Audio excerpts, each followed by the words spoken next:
Good morning and welcome back to the Debrief Podcast. I'm Josh Durso, joined as always by Jackie Augustine. We're here in the FingerLakes1.com studio in Seneca Falls. We're talking politics, lots of other stuff, mainly politics though. Yes. Jackie, how's it been the last few weeks? Pretty good. Too cold, but pretty good otherwise. It doesn't feel like summer. No, not at all. At all. So a lot has been going on. Probably the biggest, most noteworthy news that everyone that might be listening or watching has heard about is, of course, Assemblyman Brian Kolb's potential interest in running for governor. Yeah. An upstate challenger. Yes. Yeah. So bring us up to date on what has happened thus far and where your feelings are on it. Well, certainly interesting. Yeah, I mean, as far as I can tell, he's kind of testing the water right now because there are several people who've expressed an interest, including John DeFrancisco, who maybe is, I mean, I don't know, in my view, might be seen as the front runner as a Republican challenger. It's kind of interesting, though, because I like Brian Kolb. I think he does a good job, and I actually like the fact that, he's the Assembly Minority Leader, and he's from our district. So I'm kind of confused about why he would want to throw his name in the ring for governor, because by any back of the napkin assessment I can make, he wouldn't win.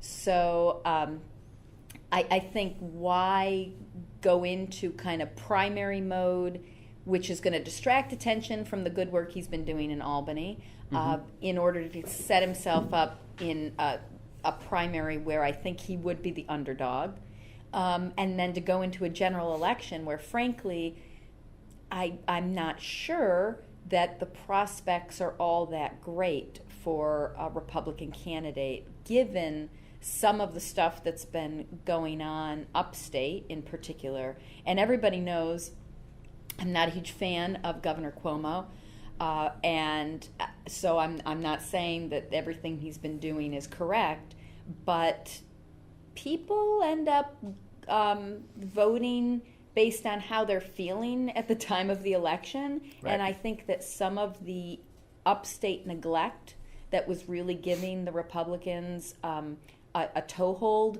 in state government around here is starting to be chipped away at. And I think people are not as motivated to kind of throw out a Democratic administration. So I don't know, that could be totally wrong, but my thinking is I would like to see Brian Kolb stay where he's at, doing the good work he's been doing. He's really active, and he's been putting forward a lot of great stuff, very sensible stuff. I don't agree with him on everything, but he's been very sensible. So why give that up? I mean, that's a great position to be in, and I think it's great for us to have him there. So, if he's watching, I would say it's not worth the effort, but that's... Now, I guess where I come down on this is I think it's more of a symbolic thing to have a truly upstate, truly Finger Lakes representative even consider the idea. Right. I mean, in theory, any member of Senate or Assembly has the so-called inside track to rising in politics just by nature of being there, being in Albany. That said, Assemblyman Kolb is probably the best and now longest standing advocate of the Finger Lakes definitely. That exists. I mean, outside of Senator Nozzolio prior to his retirement, it really, you'd be hard pressed to find somebody who could represent the Finger Lakes better at the state level, taking that next step. But I agree. The electability part is a challenge. I wonder the first thing I think of in a state election is how receptive will people be downstate to anyone, any upstate candidate, period.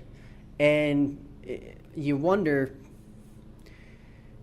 you could get the support and maybe you win all of upstate, but when it really comes down to it, if you look at the election maps, I mean, it comes down to Buffalo, Syracuse, Rochester, Albany, downstate, New York City, and that's it. So, the Finger Lakes are kind of in no man's land in between there. Maybe you win Rochester and Syracuse, but can you win Buffalo? Right. And I believe last time around when Cuomo won his most recent term, I believe Buffalo was what put him over the top. Yeah, I can't... I just noticed, because I can kind of see the screen off to the side, I kind of noticed I have zero poker face when it comes to this stuff. So I appreciate you saying that Assemblyman Kolb was as much of an advocate as Senator Nozzolio. I have always preferred Assemblyman Kolb over Senator Nozzolio as far as true advocacy and policy making, as opposed to just pictures and right. donations. So I would like to separate the two of them and just say that I think that that Brian Kolb is the kind of, well, I guess I would say this. If he were a Democrat from the Finger Lakes, I think he would stand a far better chance, because I think what you're talking about, this kind of downstate receptivity to the Finger Lakes, I think that that doesn't have a home in the Republican Party downstate. I think that has more of a home in the Democratic Party. I think that's more of the mindset that would be open to a Finger Lakes candidate. But, because if you look at the downstate Republican machine, I don't think Brian Kolb would be their first choice at all. Right. Now, my follow-up question, I guess, the one that I've been thinking about is, how much of this is just, all right, here we are. We are the Finger Lakes, and we are officially on the map. Yeah. I mean, you talk about, Watkins Glen won the most recent DRI, Geneva. Yep. You talk about some of the development, obviously the tourism aspect. The regional council just pointed out, I believe 2 weeks ago in a report, that something like $3 billion, 59,000 jobs. Yep. The Finger Lakes is an economic machine now. Yes. So I think this might just be kind of one of the steps in the process of, okay, New York State, we're here, take us seriously. Right. No, I agree. I mean, I like that aspect of it, to say that really someone from this area could be a contender and really has a pulse on economic development and positive trends for the state as a whole. Because I believe that. I think that's true. I think Brian Kolb's a good example of that. So if that's why he's doing it, great. I just hope that he doesn't get distracted or caught up in this kind of political machine that takes him away from the good work that he's been doing. Now, I guess one of the sort of interesting things that would inevitably come up is, can he do more good as governor, or can he do more good as assemblyman in a place where he is kind of almost a solo voice in a lot of ways for people who live here? That's kind of where that next line of discussion has to go. Right. So you think no chance? You don't think there's a really good chance that he could actually make a legitimate run or a serious try at governor? I mean, it's a long grind, no doubt. Yeah, I mean, it's nothing against him. I mean, I'm sure he could do it. I'm sure he has the capacity to do it.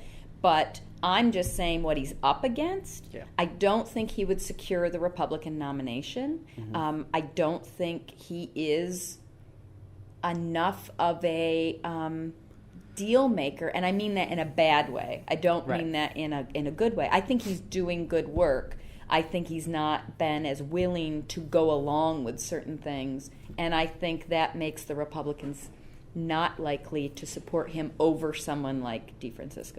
Is it I think it might be a little bit sad and kind of the state of where our political climate is, but I think if state politics were a little less corrupt, a little less dirty as it may seem, he'd have a much better chance. He would have a much better chance, and he would probably be able to accomplish a lot more than even if he were able to, in the current system, run the gauntlet. Yeah, and that's why I hope people understand when I say he doesn't have a chance, that's actually a compliment given the political landscape. It's a sad state of affairs, but until we actually get some reform, some ethics reform at the state, I mean, you're going to preclude good people from rising up in the ranks because those seats are taken by other people. Now, the argument. I can already feel the laser beams on me right now because somebody's saying, well, this is how it happens. Right. Someone like that has to come in and clean things up. Right. But one person can't do it. No, and I think he's in a much better position, actually, as a member of the legislature to clean stuff up than he would be in the executive branch. But that's just my opinion. Right.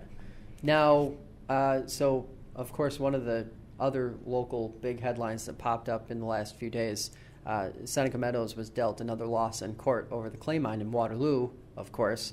The court denied permission to appeal the Court of Appeals over the Waterloo clay mine. Seneca Meadows did not have any comment. They told us that they can't legally discuss current open happening litigation. Some have said that the mining continues, that it didn't actually stop right away. That hasn't been confirmed, but this is just kind of the things that are talked about and discussed afterward. And the town of Waterloo, in theory, must now stop Seneca Meadows from operating that clay mine. But I ask you this, can it just be litigated again? Because, so me personally, when I hear Seneca Meadows say that they can't discuss open litigation, and I hear Douglas Zamalis, the individual representing the concerned citizens, and Dixie Lamont, who's the title, the lead name on the original lawsuit, say it's a win and they must cease. Those are two very different. Yep. One indicates finality, the other one indicates not. That it's an open question. Yeah. So I guess I'm looking to see what you kind of feel about this now. Since, is it over? Is it not over? Well, really, for me, I think it illustrates the ongoing issue, which is that you've got the average citizen who's trusting the process, who sees the process play out. They see it ruled in their favor. They see that upheld. So they say, all right, that's conclusive. That's where we are. This is how things are supposed to work. You've had your day in court, right? The proverbial day in court. Against a corporation that says, you don't quite understand. Yep. We have the resources to keep doing exactly what we want to do. Right. And I think that has been the tension in Seneca Falls, regardless of Waterloo, but Seneca Falls for decades now, right? Is the little guy versus the big guy, and can an impartial judiciary put this to rest? It looks like they did.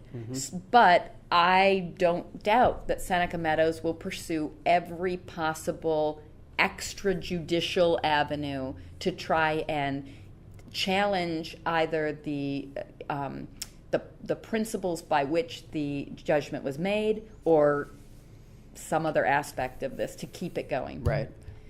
Now, I guess what I was really curious about, especially to get your perspective, is as a former elected official, seeing how the municipal side of this type of situation can play out. What added layers or what things might be happening behind the scenes after a ruling like this happens? What are the elected officials left doing? Are they left scrambling? Are they trying to, because it seems like, you're waiting for this decision, and then the decision drops. You have little in the way of notice that it's coming. And then as an elected official, you have to scramble, put together a plan, and then execute that plan for what would now be ensuring that operation ceases. What kind of wear does that put on an elected official who admittedly is doing a part-time job? Right. I mean, hopefully although decisions don't usually come with a big pre-announcement, right? It would be nice to think that the town board was thinking along these lines, kind of, okay, we have a decision tree. If this happens, this will be our next step. If this happens, this will be our next step. So that when a decision comes down, they aren't kind of caught unaware and scrambling, but instead can say, okay, now let's jump in with what we said would happen in this eventuality. I don't know if that's what they have. They might just be saying, whoa, we didn't actually think they would lose, so now we better get ready for enforcing this, because if you are told to cease operations, and I'm not speaking specifically to the clay mine operation, because this is not my issue. This is not something I've been studying. But I'm just speaking in general terms, and we had this situation in Geneva several times. If somebody's told to cease an operation, there is supposed to be a penalty for not doing that. So they tell you to shut it down and you continue. Is that a daily fine? Is that a one-time thing? And then you get a 30-day grace period before you get another fine? Is that then something that the town has to take action against? I mean, those are a lot of questions that I would hope the town attorney is already prepared to brief the board about and take some action about. Now, of course, sort of stemming while we're on the topic of Seneca Meadows and Waterloo, we might as well quickly talk about Seneca Falls. This week there was a Seneca Falls Town Board meeting. It got a little bit contentious when a former resident was outlining her points during the public comment phase. Some people criticized Supervisor Lazaro. I've heard some criticism of the speaker, Allison Stokes.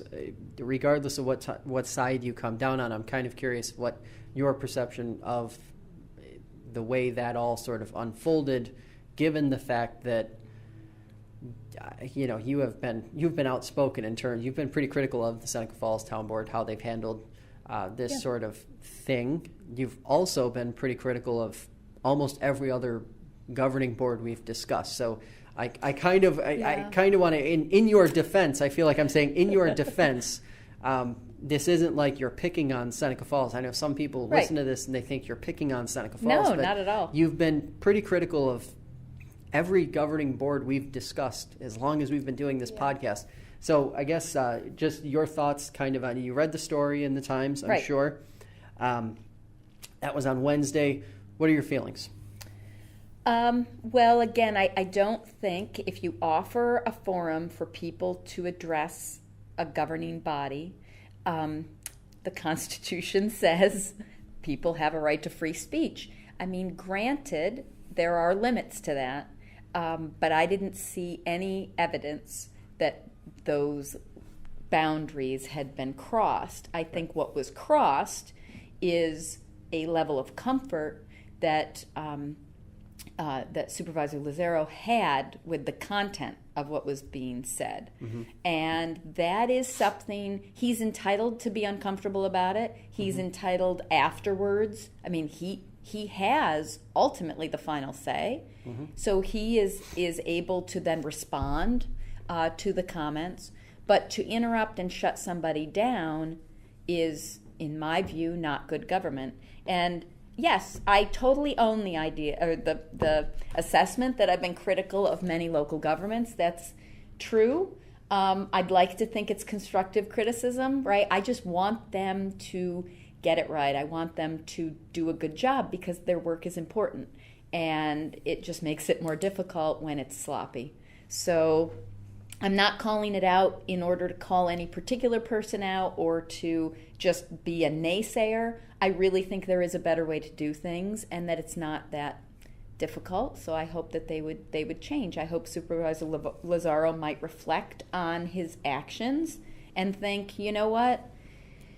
What was she hurting by saying what she said? And since the answer is nothing but pride, she probably should have been allowed to continue. And then he could have, at the end of her statement, said, I would like to use my voice to challenge some of your conclusions, and here's my evidence for that. That's called mature debate and discussion. Right. And the other stuff wasn't. Three things. Speakers getting cut off, no matter the content, as long as it's not veering into a place where, and I know this is something that Supervisor Lazaro has thought about, and I've had discussions with him about it, following these podcasts and after meetings and such. It's a fine line because you're kind of making a judgment call on the spot. Right. What should be cut off, what shouldn't be cut off, and you're not always going to make the right decision. You just aren't. Especially if it's something you're doing on a semi-regular basis or something that you're having to do. When you're policing a heated topic, which Right. is what these boards are left doing. I think of Geneva with the Foundry. You're put in a really tight spot of, making these calls that could really backfire on you. The discomfort. Okay, so you have some discomfort on a specific topic, and I don't go to every Geneva City Council meeting, but the ones that I have been at, and residents have stood up, and where their podium is set in that room, you are staring directly at the board. Yep. And what I've always found interesting is that, in my experience, what I've seen them do as the mayor and the rest of City Council, if it gets uncomfortable, if it gets a little tight, if it gets a little heated, they don't make eye contact. They just look down, they'll look at their papers, they'll look somewhere else. Yeah. It's the easy way to sort of momentarily escape the heat of the moment. Right? And I kind of feel like when you start to get into these uncomfortable situations, like what was happening clearly on Tuesday, right or wrong, no matter who you agree with or who you don't agree with, it was uncomfortable, obviously. You kind of, I think the safer and easier route to take would have just been to keep your head down, maybe respond afterward. I don't even think I would have responded afterward, because I think there's a time and a place for that sort of back and forth dialogue, and I'm not sure at a public meeting where you're supposed to be getting through regular business is the time or place for that. Schedule some sort of forum like Seneca Falls and Greg Lazaro has done in the past, and have that kind of open debate in that scenario. Granted, anytime you do that, it's really difficult to control kind of how spontaneous and how rough the situation can get. So that's why you just have to be really careful. But at the same time, I think of Geneva, and I think of City Council for all the criticism that they've received. That note, that's the put your head down, look another direction, do something else, get through that moment. Don't shut them down. Right. Don't shush them. Don't challenge them in the middle of when they're speaking, because that's the kind of thing that just, no matter whether it's right or wrong, you will look like the bad guy.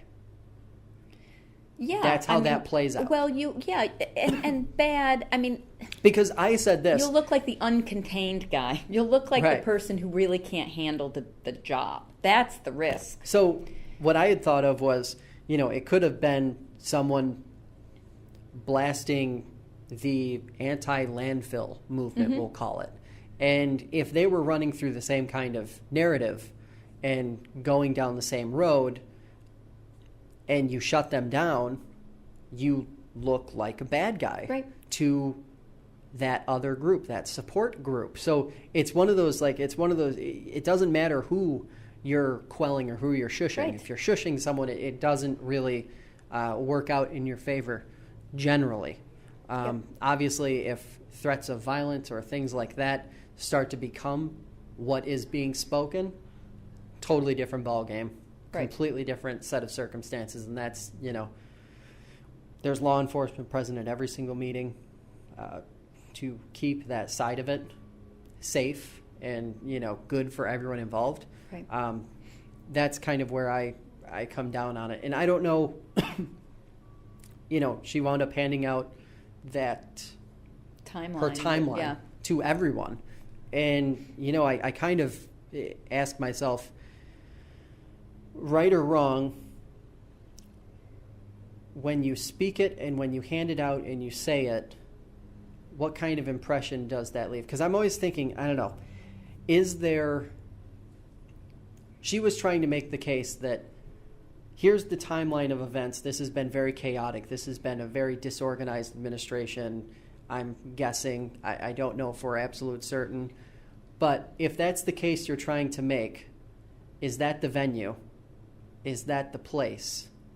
Because to me, that kind of timeline fits much better in a letter to the editor, to a news organization, or as a discussion on this type of podcast, as opposed to something spoken at a public meeting where you get two sides that are very dug in, and you're talking about oftentimes You have some objective people, but a lot of people from the far ends of the debate at those types of meetings, and I'm not sure that was the venue for that type of line of logic and discussion. Well, as far as for the effectiveness side of it, right? If you're just talking about effectiveness, agreed. However, I think the moment we give up a belief that petitioning to our elected officials directly is a good thing, we're in trouble.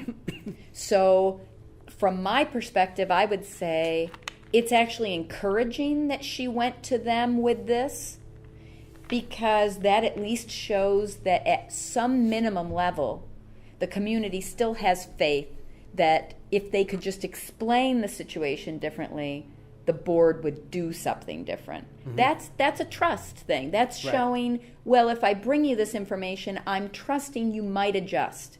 Mm-hmm. If that's lost, you're in a much worse position. But granted, is it effective? I mean, that's a different question. But see, I get into so when you go down that road, I actually get into the point where I'm thinking, among that group, I feel trust has been long gone with this administration in Seneca Falls. And I'm not sure that I understand when you give up that sort of that direct line of communication. When you throw the towel in on that one, it really says something terrible about the whole system as a whole. But at the same time, you have to be thinking about how you're going to effectively reach more people. I mean, a town board meeting attracts on a really crazy, hectic, busy night. Think back to when we had public hearings, the 2 public hearings on local laws, maybe upwards of 200 or 300 people. Right.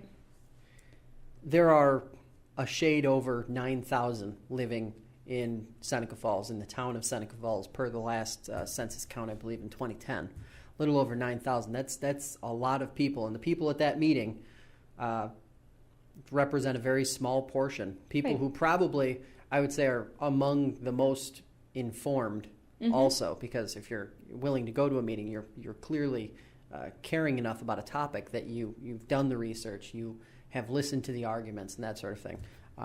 So I just kind of wonder where that's going to go now as, we head into another winter. I know last spring we were kind of talking like, maybe there's hope that, Seneca Falls can really start to move forward, can really start to turn the corner on all of these issues. But it seems even after the DEC public hearing, after, endless opportunities for people to speak their part and, have a voice, it doesn't really seem like the dialogue is improving within Seneca Falls, and it doesn't really seem like any progress is being made on that particular front. I know I'm going to probably take some heat from a few elected officials in Seneca Falls who are going to say there's tons of good stuff happening in Seneca Falls. Just look at all these things. And they're going to point out a lot of great things that are happening in Seneca Falls. Right. But we continue to have a couple cloudy issues that just hover over Seneca Falls. And if we could just turn the corner on these couple of issues, all of the good things that are happening in Seneca Falls become great things. Yeah, I do think, and I don't mean to belabor the point, but just as you were talking, it made me think, yes, part of the reason I think people are not able to kind of turn the corner, and I'm not saying that would mean not speaking about these issues at all, but I think the reason you're still seeing it as contentious as it is that people feel that certain groups are able to exert more influence than the average citizen. So, for example, when the Finger Lakes Times published its story about the comments that had been submitted, a lot of people pointed out the fact that the comments that were submitted in favor of the landfill operations were from organizations that had received direct financial assistance. And you would like to think in a just system that any group with decision-making power would consider the influence of money on a person's point of view. Mm-hmm. However, it appears as though comments are being weighted equally, right? So somebody who does business with the landfill, their comment is read with as much open-mindedness and acceptance as somebody who is just a person who lives on Main Street and says, I can smell it all the time and it's ruining my quality of life. And that, I think, is where a lot of this continued hard feeling is coming from. People just want to be taken as they are and with as much credence as the people with money or tied into money. Mm-hmm. And that's kind of that theme that you just mentioned. Pretty much, that's a spot-on definition of New York State politics. Yeah, and right. So that kind it all kind of the themes. This is what we always wind up saying. The themes of the things we discuss are always kind of overlapping, and they're hitting the same points over and over again. Election season's here, so DA races, they have gotten just a wee bit heated. Obviously, there was a debate in Ontario County this past week. That got a little bit heated between the two Republicans vying for their party support on Tuesday. Seneca County, mail. So everybody gets the mailers. You either love them or you hate them. Most people, I feel like, just instantly throw them in the recycle bin before they even bother reading through it. But some of the mailers that have been coming out in the last week in this race for DA in Seneca County between Barry Porsche and Joe Sapio, a little bit confusing. So I'm going to say confusing instead of using harsher language because that's kind of where I'm going on it. I had both on my podcast. I interviewed both Porsche and Sapio. Both were very well composed. Both made solid arguments for why they should continue or why they should do the job. Both said that politics should not be involved in the process. However, so I wrote down a couple notes. I'm just going to focus on two mailers, a letter and a mailer that went out in the last 7 days. One was from the Republican Party chairman, Lee Davidson. He's a supervisor on the Seneca County Board of Supervisors, quoting a couple stories in the Finger Lakes Times earlier this year, making the argument that Sapio was uncertain about where he would find his support in this race, kind of indirectly, I'll say, threw a little bit of shade towards the idea that, getting Democratic support if you're a Republican is a bad idea. Yeah. Crossing that party line, or that you shouldn't vote for a Republican candidate who is willing to shop himself around to other parties. But then the same day or within a day, a mailer went out to Democrats from the Porsche campaign outlining how to vote in Tuesday's primary for Republican Barry Porsche if you choose to, because obviously he is a write-in candidate. The Democrats threw no official support, the party threw no official support behind either candidate. The frustration for me personally on this one is that you say politics aren't going to be a part of the campaign, and both sides vehemently said that. Mr. Porsche said that he does not have time to run this type of campaign, where he doesn't have time to do campaign events and that sort of thing. If everyone from every party saw every mailer that went out, saw all of them, and had all of them next to each other, yes, we would have some really confused people on our hands. Oh, that's what I love doing. I love looking at the full collection. It's incredible because those two alone, there were some misleading facts, some misleading arguments in some of the other ads and such that I saw. I saw one ad in particular that attempted to, challenge the fact that Joe Sapio was paid to be Fayette Town Justice, and Sapio, or Porsche rather, had filled in, or had for a period of time, according to that ad, served as the Seneca Falls Town Justice without pay, as if that's a determining factor on how qualified a person is to continue doing a job like that. Yeah. And for all intents and purposes, I kind of, and this ties back into the Ontario County race as well. I said this a couple times. I've talked about to people about this.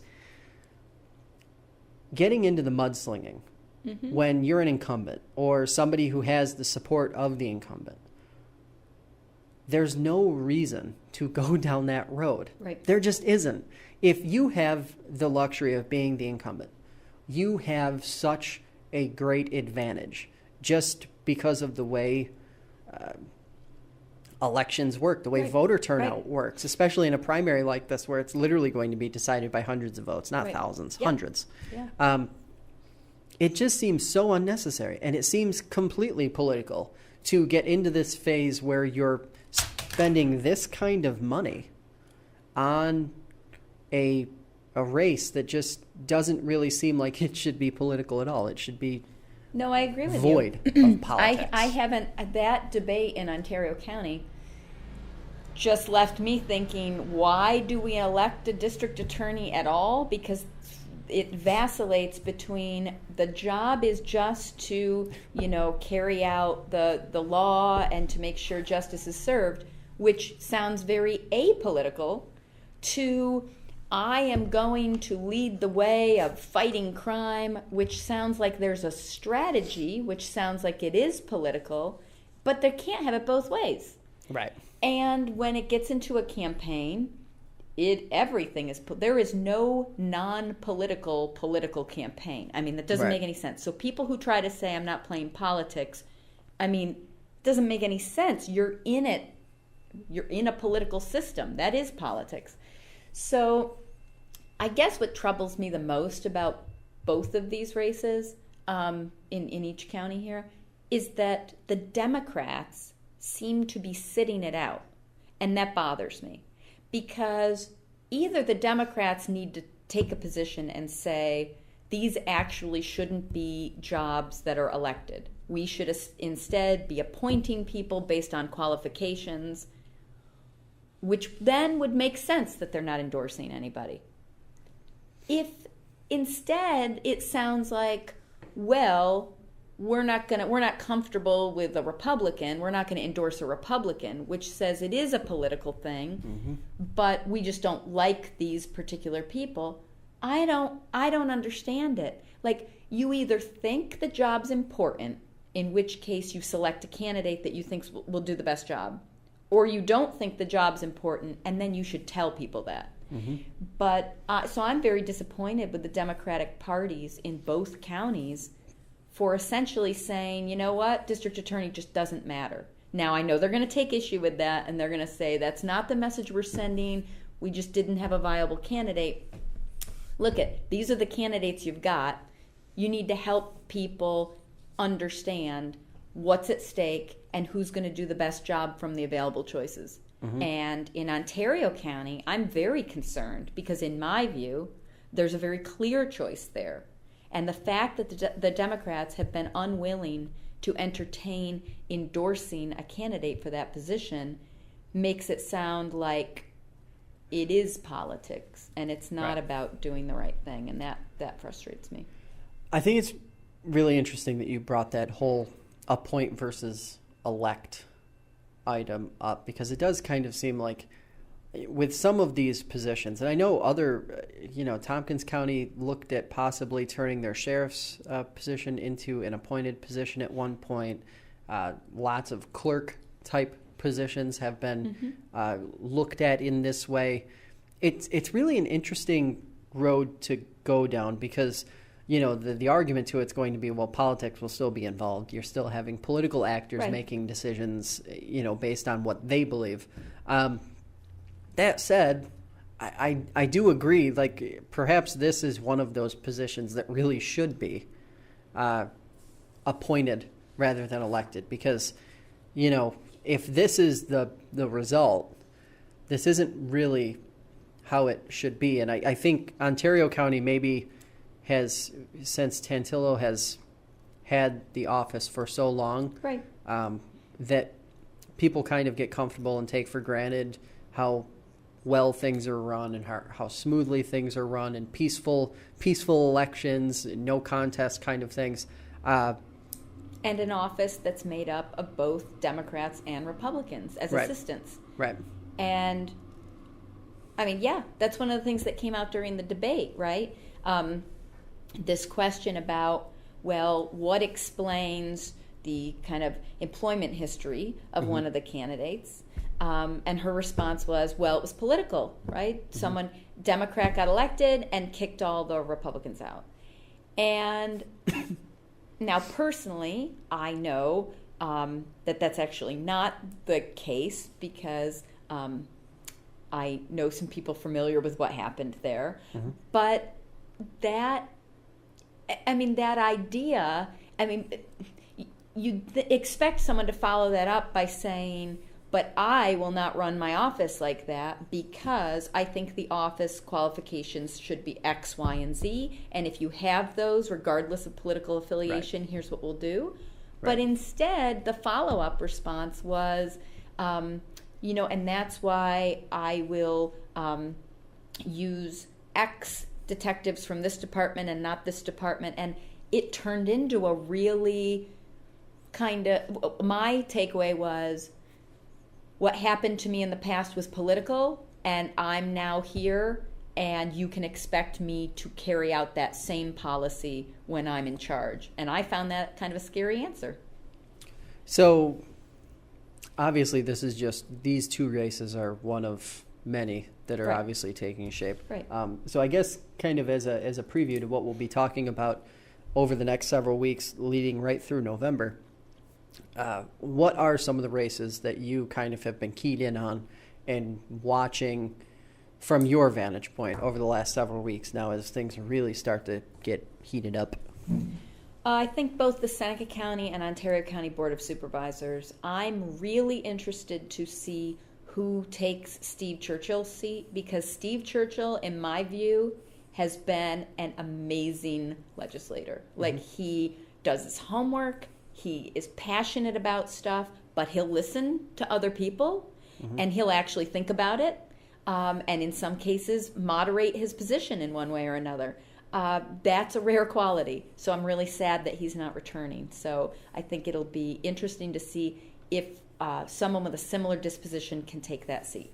Mm-hmm. In Ontario County, Geneva has a chance this time to get 3 supervisors who could actually upset what has been the current balance of power in the Ontario County Board of Supervisors. They do weighted voting. Mm-hmm. So the city of Geneva is often on the losing end because we can't seem to get our supervisors to vote together on things, even though, things clearly in Geneva's interest. So like moderating the smell at the landfill. We can all smell it. You'd think all our supervisors would try to intervene. Mm-hmm. We can't seem to get a block there. Right. So I think we finally have a chance to get 3 really Geneva-minded supervisors who want to do what's right for Geneva, regardless of, again, whether it's traditionally a Republican idea or a Democratic idea, that they just want to get it right. Mm-hmm. So I'm looking at those races with a lot of interest. Yeah, and I have to pretty much fully agree, especially the Seneca County Board of Supervisors, which tends to be a really divided unit as a whole anyway, with, I believe, 9 supervisors up out of 13 or 14. That could really have a different looking board come January 1, 2018. So it would be interesting to see how these all play out over the next few months, although I'm a little cautious when I say that, because I kind of feel like usually when you think there could be big change, there usually is not. Everything. It's a slow cruise ship. Right. Government is So beyond that, we'll obviously be talking about these races, and I think what we'll wind up doing is within the next couple months is kind of break down, probably in October-ish, I feel like. We'll actually have a breakdown of all the races, and we'll literally go race by race. Oh, that'd be great. And we will rip them apart and tear them apart and try and figure out who is right, who is wrong. I think we would offer constructive criticism. I'm sure everyone would think it's constructive except for the people we're talking about. That's right. Okay, so hits and misses, picks of the week. I'll go first. Okay. So my hit is, as we discussed earlier, Assemblyman Kolb running for governor. I think it's just the act of him discussing it is a big win for Upstate. Like I said, it kind of sends the message that the region isn't just going to be paid off through grants or DRIs, but rather that we're here, we demand a voice, listen to us, or else. Right. And my miss is something that I touched on in my last column in the Finger Lakes Times. The supervisors at last month's meeting received an update on the opiate crisis here in Seneca County, overdoses, that sort of thing. And some of the supervisors were a little bit dismissive of the epidemic itself. At last month's meeting, they received the update, they heard the statistics, they heard the trends, and even some of the hyper-local statistics and trends. But some of them actually kind of dismissed those numbers. A discussion around disability, what CDC considers disabled, how they went about collecting the information. The data painted a really grim picture, but I don't think the picture was nearly grim enough, frankly, because all of these problems, whether you're talking about disability, obesity, the heroin epidemic, addiction in general, suicide, any of these things, in most cases, you're dealing with a lot of underreported. Right. Underreported. So the numbers that you see, while they might kind of be hard to comprehend because they are so large and they seem to take up such a dominant portion of the population as a whole, you have to look at it and say, well, yeah, this data isn't pretty, but we've got to do something about it. And I'm not really sure at this point that all of our elected officials, not just in Seneca County, but I think across the entire region, are fully prepared and ready to really dive into this and, understanding that it's a touchy subject because, people have a lot of preconceived notions, especially when you're talking about the politics of it as you're going through a re-election or you're talking about having to be elected. It's a touchy subject because a lot of people get very, very dug in on both sides. Right. But it's something that still absolutely has to be discussed, especially when you start to get into the avenue of these counties, Seneca County, Ontario County, Cayuga County, Wayne County, Yates County, Steuben, Schuyler. They all need funding, state funding. That requires a pretty unified message. That requires people actually working together, elected officials actually working together and talking amongst themselves, talking amongst each other, and solidifying that message so that the state has to listen and the state has to recognize that it is a problem because it is a decidedly rural problem. Mm-hmm. Ooh, that was. I pretty much just went off on a real tangent there. No, I feel like you a little bit. That was. I just channeled my inner Jackie Augustine. So, what were your hits and misses for the week? Okay, well, my miss was going to be Supervisor Lazzaro's conduct at the meeting, but we've covered that. So I guess my miss, following up on what you just said, is that at the debate between the Ontario County DA candidates, I was disheartened to see that their response to dealing with the drug epidemic in Ontario County. Mm-hmm. And both to varying degrees, there seemed to be surprise, which surprised me, right? Mm-hmm. Because I think none of us should be surprised by what's going on because it's in the news and we're confronted with it on a daily basis. But what was more disheartening is that both responses, again, to a varying degree, seemed to have a law and order approach, that somehow we can prison our way out of this, that if we just lock more people up for drug crimes, the drug problem goes away. And that, to me, seems a very simplistic, expensive, unjust, unrealistic way to approach the problem. And also, what I've found really interesting is it's the opposite approach of what much of law enforcement actually will tell you about the problem themselves. Exactly. Yeah. There have been all these discussions with law enforcement about what they're actually experiencing on the ground. Yep.